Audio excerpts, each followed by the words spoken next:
All right, so today we're going to be looking at some of those fantasy movies. The ones you can watch over and over again, and they never really get old. We've got a really interesting Screen Rant article here called 10 Fantasy Movies I'll Never Get Tired of Rewatching. Yeah, it's a great list. This author seems to have a thing for movies that are visually stunning, but also have some emotional depth and real-world relevance. Yeah, that really stood out to me too. Okay, so the first one on the list is Harry Potter and the Prisoner of Azkaban. I know it's a pretty popular choice, but the author makes a good point about it being a really strong standalone film. Oh, yeah, absolutely. I think Prisoner of Azkaban, it's got that great mystery element to it, which really works even if you haven't seen all the other movies. And it's also where we really start to see Harry kind of grow up a bit. He starts to question the adult world and all the things he's been told. And I think that resonates with viewers no matter how familiar they are with the Harry Potter universe. Yeah, that's a good point. It's like the stakes are suddenly higher because Harry's kind of maturing emotionally at the same time that these magical threats are becoming more serious. And speaking of maturing, the author mentions director Alfonso Cuarón's style as a big reason why they love this film. I've always loved how Cuarón uses shadows and camera movement to create this really kind of unsettling atmosphere. Oh, yeah, for sure. Cuarón definitely brought something new to the franchise visually. I mean, you can really see the difference between this film and the first two. He uses these long takes and a darker color palette to really add to the psychological depth of the film. Yeah. And he's not afraid to let the visuals tell the story, which is so important in a fantasy film. Absolutely. Okay, so get ready for this next one because it's a bit of a curveball. Shrek 2. I'll admit, when I first saw this on the list, I was like, wait, really? The sequel? Yeah, I can see why that might be a surprise. But the author makes a case for Shrek 2 being where the series really hits its stride. The humor, the satire, all top-notch. But they also point out how it uses fairy tales to explore themes of self-acceptance. Oh, interesting. I mean, isn't that kind of the whole point of the Shrek franchise, though? Like subverting expectations and all that. True, but I think Shrek 2 takes it a step further. Think about the fairy godmother for a second. Yeah. She's like this ultimate symbol of societal pressure to conform, literally selling happily ever after packages. And then you have Shrek rejecting all that, choosing to be his true ogre self instead of some Prince Charming knockoff. I think that's where the movie's message really starts to resonate. Yeah, it's like they took this goofy premise and then layered in some real commentary about social expectations and stuff. Okay, so now for something completely different, we're going from the swamp to Pan's Labyrinth. Oh, yeah. This is where the list gets really interesting. Pan's Labyrinth. It's this incredible blend of fantasy and historical drama. Really beautiful, but also disturbing at times. The author specifically mentions the fawn design and Captain Vidal as being particularly memorable. Oh man, that fawn design was amazing. How did they even do that? Well, Guillermo del Toro is a big fan of practical effects. So they actually built this incredible fawn costume. It was a combination of makeup, animatronics, and an incredible performance by Doug Jones. Yeah. It really adds a level of realism to the fantasy. And then you have Sergi Lopez as Captain Vidal. Talk about a chilling performance. He really embodies the cruelty of fascism. And that just raises the stakes for Ophelia even higher. Yeah, it's that contrast that really gets you. You have these fantastical creatures that are totally mesmerizing, but then there's this very real threat looming over everything. The author mentions Del Toro using fantasy to comment on history. What do you think they meant by that? Well, Del Toro is a master of magical realism. And Pan's Labyrinth is a perfect example of that. He uses these fantasy elements as a metaphor for the brutality of Francoist Spain. Ophelia escaping into this magical world. It's like a reflection of how people need hope to survive in the face of real darkness. Wow, that's powerful. So it's not just escapism, it's using fantasy to process real trauma. Okay, let's switch gears again and head to the world of Studio Ghibli with Howl's Moving Castle. Now, this one really surprised me because the author actually prefers it to Spirited Away.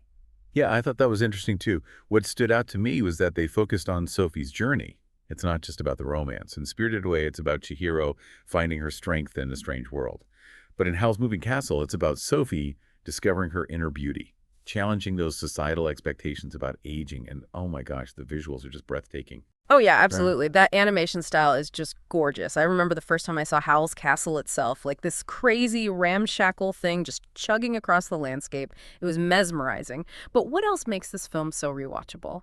Besides the visuals, Well, the world building is incredibly detailed. It's not just about how things look. The magic system is so unique. It's all based on contracts and consuming souls. And the characters are all flawed and complex. They have their own secrets and motivations. So you're always discovering something new about them. Yeah, and let's be honest, Studio Ghibli just has this way of creating worlds that you just want to get lost in. Okay, now we're moving into some epic territory with The Lord of the Rings, Yeah. The Fellowship of the Ring. Yeah, I was curious about this one too. Because the author specifically picks the first film, not the whole trilogy. They seem to really love that early world building, the Shire Rivendell, all those iconic locations.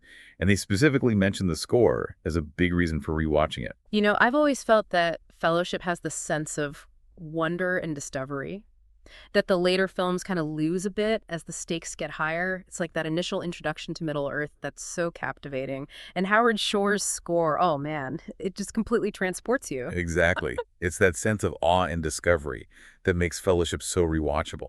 You're stepping into Tolkien's world for the first time, every time. Yeah. And the score, yeah, it's like a character in itself. It just elevates every single scene, from the quiet beauty of the Shire to the grandeur of Rivendell.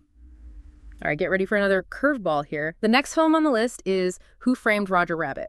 I'm really intrigued to see how this fits into the whole rewatchable fantasy theme. Yeah, this is where the list takes a turn for the unexpected. But it makes sense when you consider the author's love for films that blend genres and that have some real-world relevance. Roger Rabbit, it's not just a technical marvel with its mix of animation and live action. It also tackles some pretty serious issues like discrimination and prejudice. It's like film noir meets a cartoon, right? That blend of darkness and whimsy is so unique, and Bob Hoskins' performance is incredible. He's so believable interacting with these cartoon characters. Oh, absolutely. Hoskins totally sells the entire premise. Yeah. But beyond that, the film is also a commentary on Hollywood itself, the exploitation of creativity, the struggle for recognition. It's surprisingly deep for a film that's also just a lot of fun to watch. It's that combination that makes it so rewatchable, Yep. entertaining and thought-provoking. Exactly. All right, let's lighten things up a bit with a classic, Monty Python and the Holy Grail, probably one of the most quotable comedies ever made. Oh, for sure.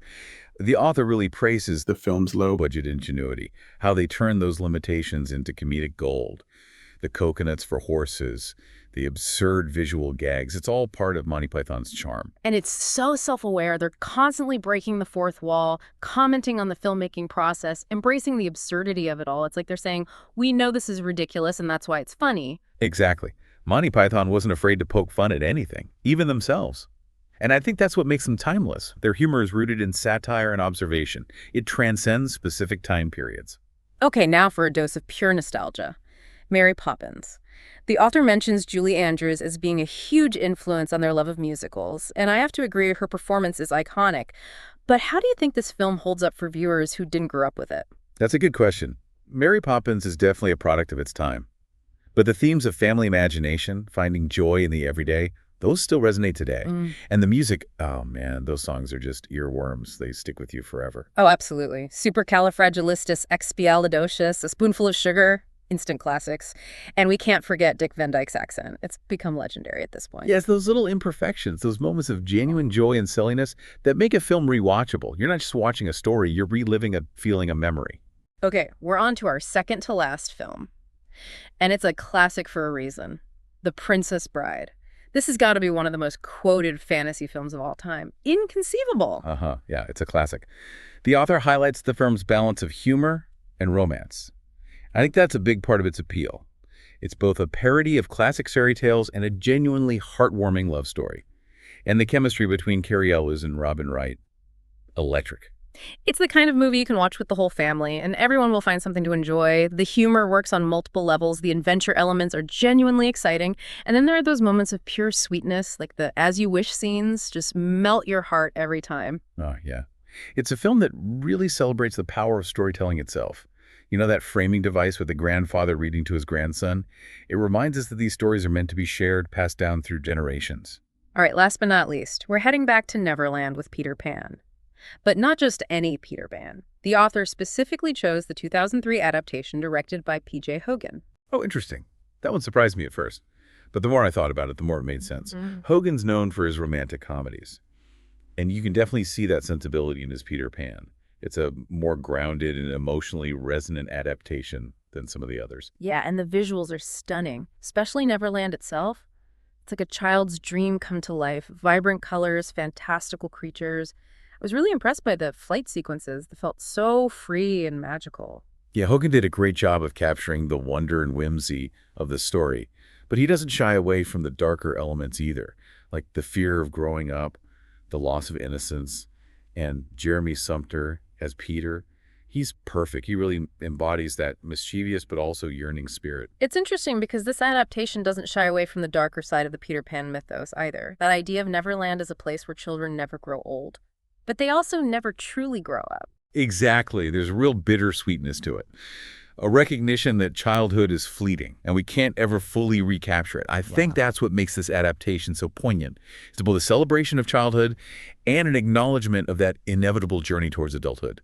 All right, so we've journeyed through some pretty incredible fantasy worlds tonight, from the magical realism of Pan's Labyrinth to the swashbuckling adventure of The Princess Bride.